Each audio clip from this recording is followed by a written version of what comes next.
Oh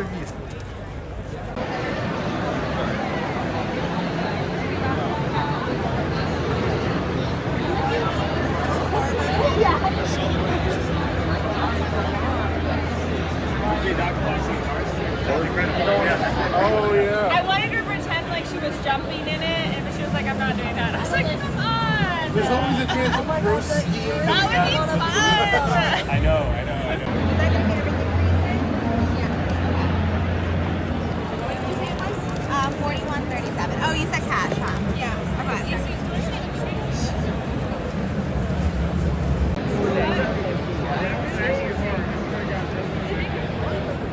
You got any X's? Well, let's do one real quick switch. You sit in the back.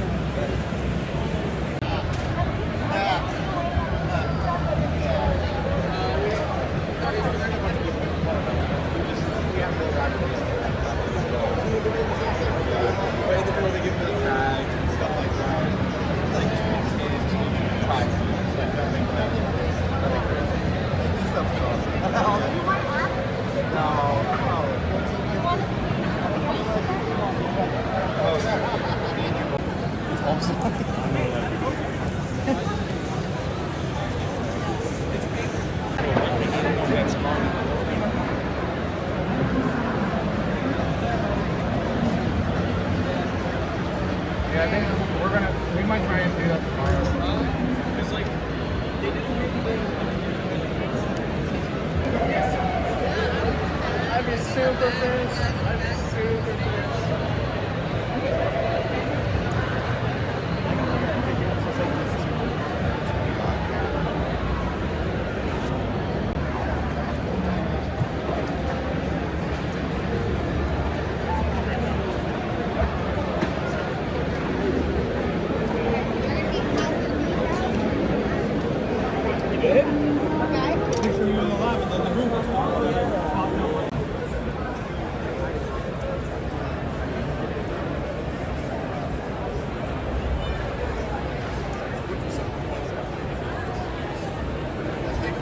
Dit is helemaal achterin.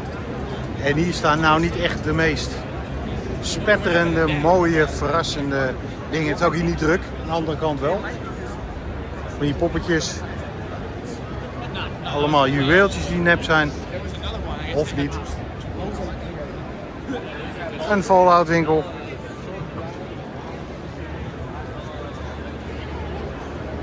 Anime popjes. En lichtzamels. Dit is dus een box. Als je van achterkant gaat, het is hartstikke plat.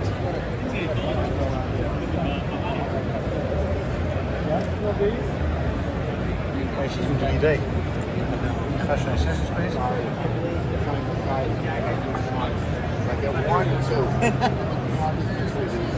Two of these?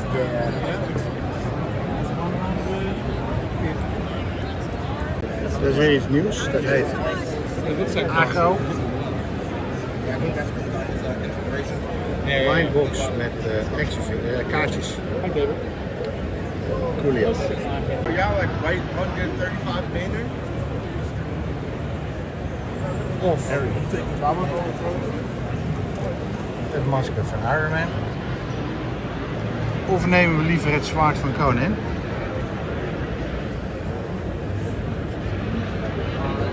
Of voor maar $10.000 een Star Wars Rogue One prop. Ik denk dat het moeilijk in het vliegtuig krijgen. Of Have you ever heard of these? de eerste appearance van Hush van oma Jim Lee. En ik geloof dat het $1 miljoen is. Hey everybody, my name is Josh C Lyman and I'm a comic book artist and we're going to be drawing some Battle Beasts today. Really cool. And you've drawn a lot of like famous covers the last couple of years, yeah, it's been an adventure to say the least. To get to jump everything between horror and the classics of the Ninja Turtles and Space Ghosts, things like that. And frankly, it's very fun. Sometimes you get some new projects that are just an up and coming, and you get to help support those as well. Who get to help support you, and it's a good blend. And you just launched your own? I did. Great. It's actually a couple of friends of mine, Johnny Segura and John Odi. And I went ahead and took a little bit of a back page on this one, but I made sure I did some color assisting. I did the editing, the lettering, the print preparation, and I designed the logo. And I'll have my own covers later, but I really wanted to focus on Johnny's work and just make it kind of pop. And we had a very successful launch last night. So what are your dreams? What's the book you really want to work on? Oh, that's a fantastic question. I think one of the hardest things as an artist is that, much like anybody else, when we have new experiences, the dopamine hits, but then we want to search for whatever the next thing is. And I know if it came down to my personal dream project, I'd love to be able to tell at least one very good story. I would love to, obviously, of course, work with Marvel and DC and be able to help, promote those things as well. But I think on a personal nature, I'd love to design my own world and create that and have something that lasts a little bit longer than me after I shuffle off this mortal coil. So create your own. Yeah. Is it hard to get into the cover business? It can be, yes. Thankfully, over the last several years, things have gotten a little bit better. I'd say over the last decade and a half, comic books can really be a good way to find collaborators and people to work with things. But we work in a world where we also have to do online sales and work with online promotion, and those roles can sometimes take away the time from creating, or of course networking with your fellow creators. So. Yeah, you told me about your day yesterday. Yeah. You started at 8? Yeah, we got up at about 7 o'clock yesterday, got here 7:30, and we're ready to go. I started drawing roughly around 8 a.m. yesterday, and convention ended roughly around 7. Got a quick bite to eat, some Alfredo, and then I started streaming with some of the creator friends and online sellers. Excuse me. And it's profitable? It can be, yes. Of course, like any other form of art, naturally you do have to find what it is that's inspiring you or what's driving you. For me, I think the dopamine is more profitable than the actual financial component sometimes. My situation is a little bit different than most artists, as I'm represented by PCB Hobby, and these guys, they're the #1 sellers for comic books, trading cards, coins, and more on eBay currently. So as far as online sales performance. Oh, that's really cool. So naturally, of course, while I represent myself, I also represent them. So. And you did Beneath the Trees Where Nobody Sees. I did. Cover, right? I did a classical homage to a movie by Guillermo del Toro, Pan's Labyrinth. So I took the character and I kind of put it in its own variation of that poster. And that's the original artwork for it. Nice. I did it with pencil ink and a little bit of gray tones and for ink wash. And yeah, that's the rough stuff. That's the very rough concept work and figuring out which plants you're not allowed to dig up in the U.S. if you put something underneath, and a few other random things. I like the madness of it a little bit myself, but sometimes you have to make some changes for the editors, make it more similar to what they look like in the book, have a little bit more, energy to drive that way. Yeah, and talking about PCB, they have some New York Comic Con exclusives. We do. Aside, of course, Batman's, from the yeah. Beneath the Trees, we were lucky enough to feature Frank Miller on a Batman #1. He is, of course, known for Sin City and The Dark Knight and 300, many things that have been turned into films, so we were fortunate to work with him. We have Batman #1 also with Sajjad Shah, the other artist who works with us. Skinbreaker, which is brand new from Ryan Otley and Robert Kirkman. David Finch. I apologize. Early in the morning, I have It's not Battle finished. Beast, so it's a Battle Beast thing. Yeah, I was looking at my Battle Beast and I said Ryan Otley. He did a 1 in 1,000 variant, and that's the what's stuck in my brain. So, Is but that yes, is that the be-all, end-all to make something that is so scarce, like a 1 in 1,000? there are pros and cons to the ratios as far as that's concerned. Naturally, of course, it means there's less in the world. I think in some ways it's building a name to be remembered, and so at that point people would like to have those ratio books. And I think that's the driving goal to purchase more books as well. It's like, hey, if you are established enough that other companies around the world are willing to invest more on books they may not like as much. So it would be a nice goal. Yeah, it would be to get to those 1 in 1,000 kind of things. But I think in turn, I would also need to be able to create those stories and things that would establish that credence. So thank you for asking. Thank you, Josh. Yeah, my pleasure. You're working hard on my blank variant. Well, I'm giving it a shot. What is harder, the drawing or the inking? You know, that's a good question. I think it really comes down to is what is your end result? Do you want to create something that focuses more on the sketch work and the composition, or the ink work, like the precision of the tool? So sometimes you will use tools that make it a little bit easier. If you're focusing on speed and just trying to make things a little bit more elegant, much like there's an old adage about the man who, if he chops down several trees very quickly without taking the time to sharpen his tools, that he's going to have more times where the axe gets stuck. I think but if you take the time to every couple of sharpen it, you're going to be able to take that tree down a lot faster. So when it comes to arts, I think that applies where it's like if you spend the time and you practice using a thinner tip or a brush tip or anything along those lines. You practice working on certain sketch covers. You know how they're going to respond, like the paper. So I guess the shortest answer is I would say inking more than the loose sketch can be more of a challenge. But it just depends on whether or not you're planning on trying to color it traditionally with watercolor or markers or anything like that, or if you're leaving it as is, as an inked piece. So those are going to end up with different levels of quality. It looks awesome. Well, I appreciate that. So Josh. Yes, sir. How did it turn out? I don't think it turned out too bad. Really cool. Thank you.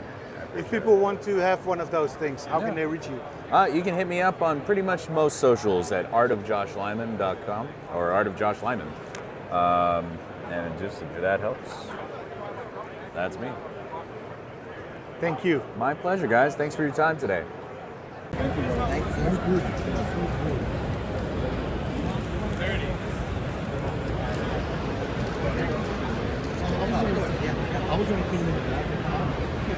Cool.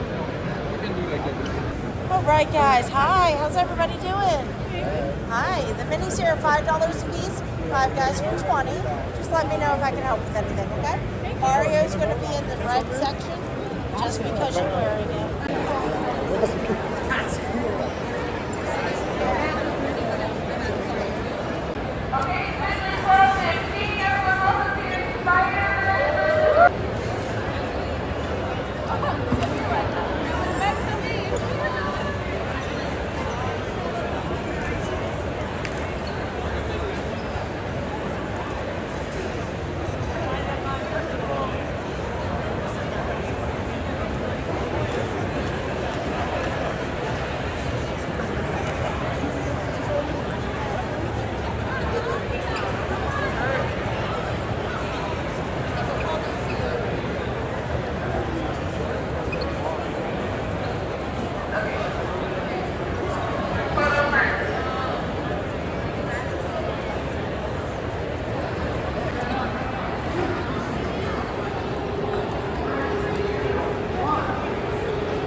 We're going spider people versus villains. So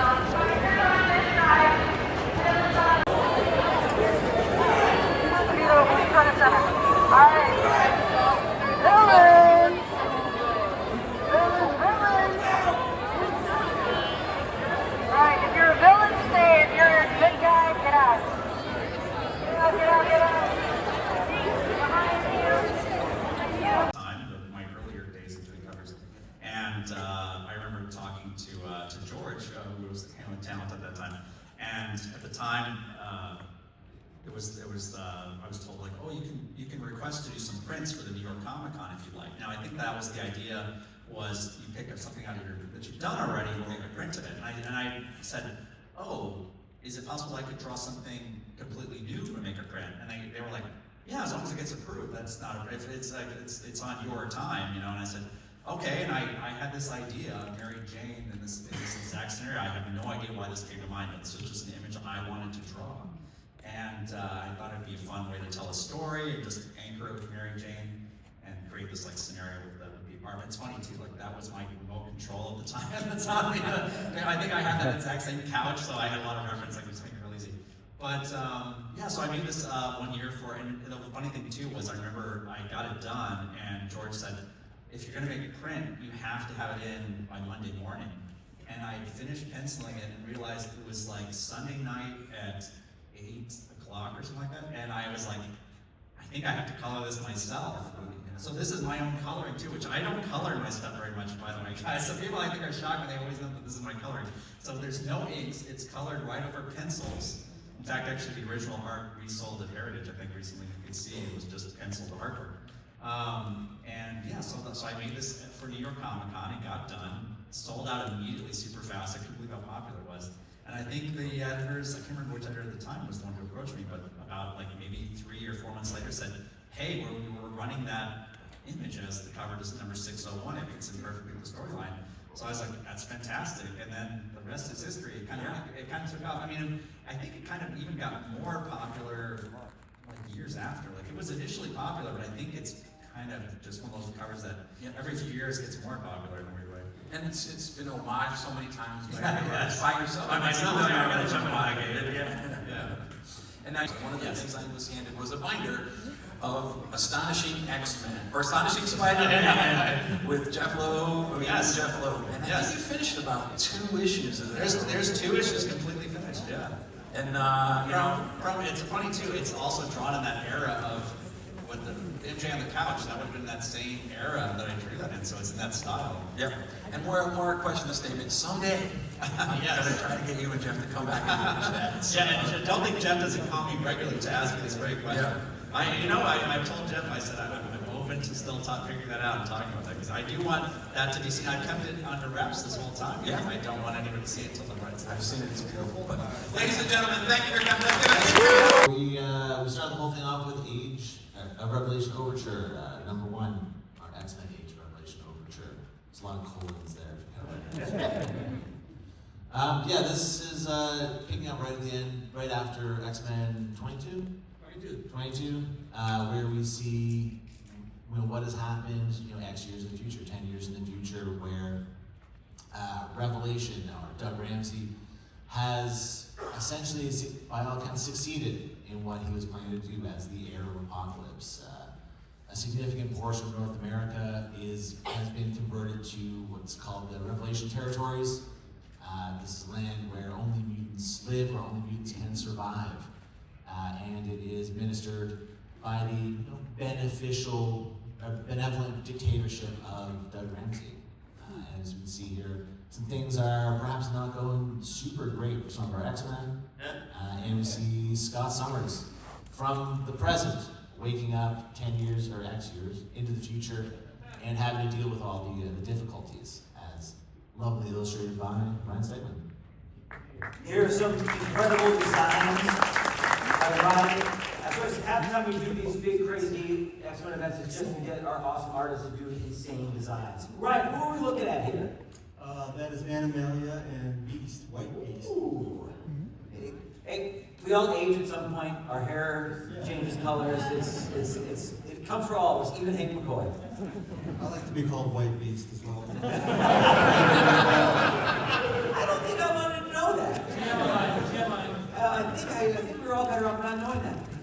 Here's some more. Oh my gosh! Look at it. I love that the extra optical glass area for Cyclops there. How'd you come up with that one, buddy? I don't know. I just had to do something cool, and there was like no guardrails whatsoever for what I could do. So this is, I guess, what just comes out when you give me an opportunity like that. I had made a suggestion early on where I said, hey, maybe in the future, we go to this world of 10 years from now, and Cyclops can control his optic blasts. And so little did Ryan and Jed think of that idea. So against it were they. And this design was the thing that came back.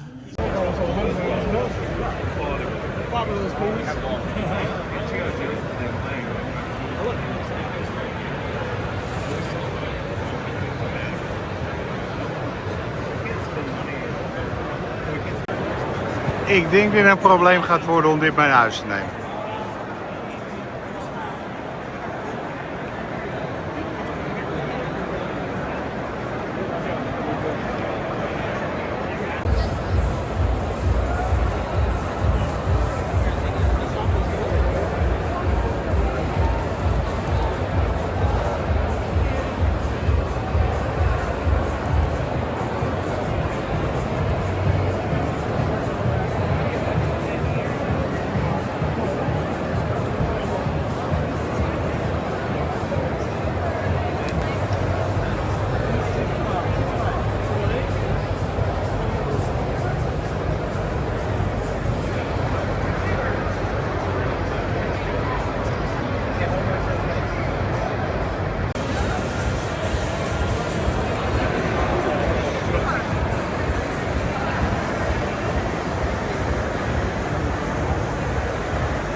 Het Funko gedeelte is een stuk minder druk en groot dan vorig jaar.